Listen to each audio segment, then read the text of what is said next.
Masih di satu meja di forum, Mas Adi, apa yang kira-kira harus dijaga oleh pemerintah dalam situasi geopolitik yang masih berkecamuk di berbagai wilayah dunia, termasuk di Timur Tengah, supaya pendekatan kebijakan luar negeri juga seiring sejalan dengan bagaimana mengelola. Karena pro kontra pasti ada, kekhawatiran publik pasti ada.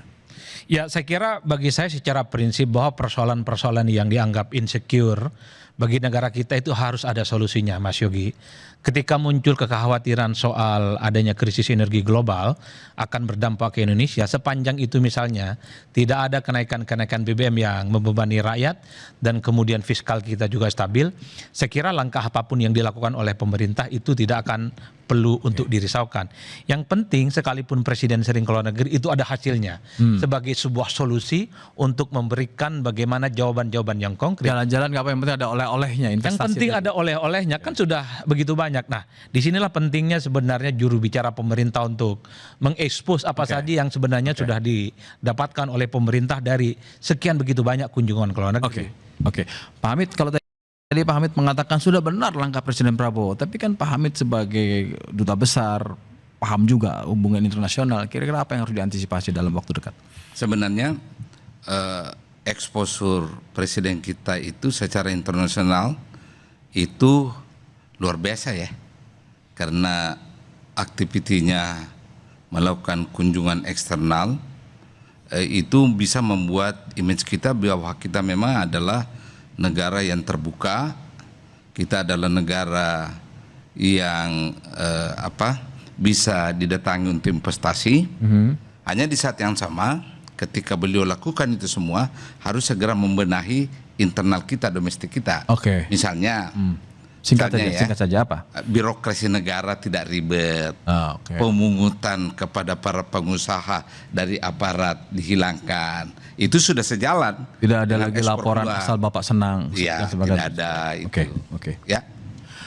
Pak Ramson, DPR tadi dibilang tidak hanya fraksi Partai Gerindra, tapi semua di Komisi 12 setuju dan memberikan dukungan. Ya, tapi betul. kan tetap yang namanya DPR punya fungsi pengawasan. Harus ada yang dibaca bahwa ini kalau tidak sesuai dengan rencana antisipasinya apa. Kita tetap kita lakukan fungsi pengawasan. Ya. Tapi kita objektif juga karena Bapak Presiden Prabowo ke luar negeri bukan artinya asal jalan-jalan. Pertama dari sisi karena kita juga 12 itu mitranya Menteri Investasi. Ya.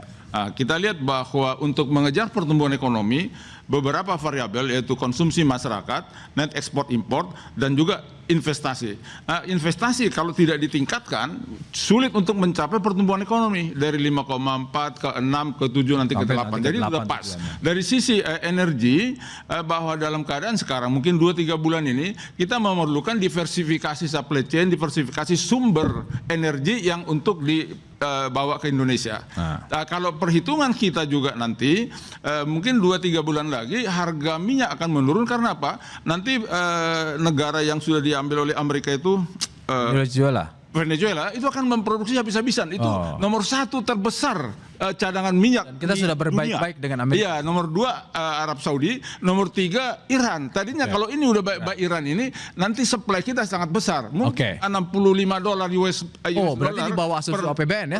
Iya, udah di bawah itu. Kita pokoknya kita tenang, jangan terlalu grogi-grogi sehingga kasak kusuk, tapi ya itulah namanya ini kan punya hak bicara. Makasih.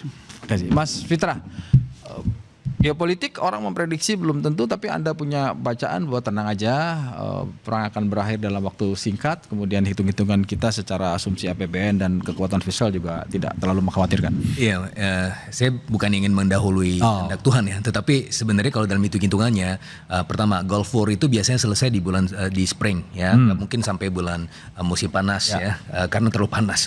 Terus yang kedua adalah ada yang disebut sebagai taco zone, Trump always chicken out zone. Apa saja? Yang pertama adalah indikator dari US Treasury yield.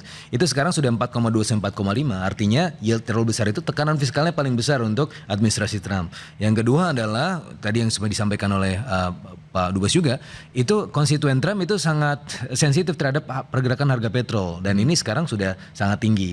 Dan yang ketiga ini juga yang teman-teman market lihat di bulan Juni nanti itu Elon Musk bakalan IPO. Nah kalau 2 triliun US dollar, nah kalau mau IPO 2 triliun US dollar dan dia bakalan menjadi orang pertama di dunia yang menjadi manusia 1 triliun dolar, itu pastinya kan minta iklim perangnya juga relatif kondusif atau bahkan tidak ada perang ya. Dan as we speak sekarang sebenarnya market sudah memprice in bahwa perang itu akan selesai di bulan ini gitu. Dan dalam konteks ini meskipun tentunya kita tidak tahu kapan perangnya dan makanya pemerintah sekarang sudah membuat skenario sampai 100 US dollar per barrel. Tetapi pengalaman 2024 dulu kita sempat mencadangkan 80 triliun rupiah sebagai tambahan dari subsidi dan kompensasi energi. Tapi kita tidak gunakan di semester 2-nya. Kenapa? Karena ya kecenderungan di semester 2 selalu ada deeskalasi begitu. Oke.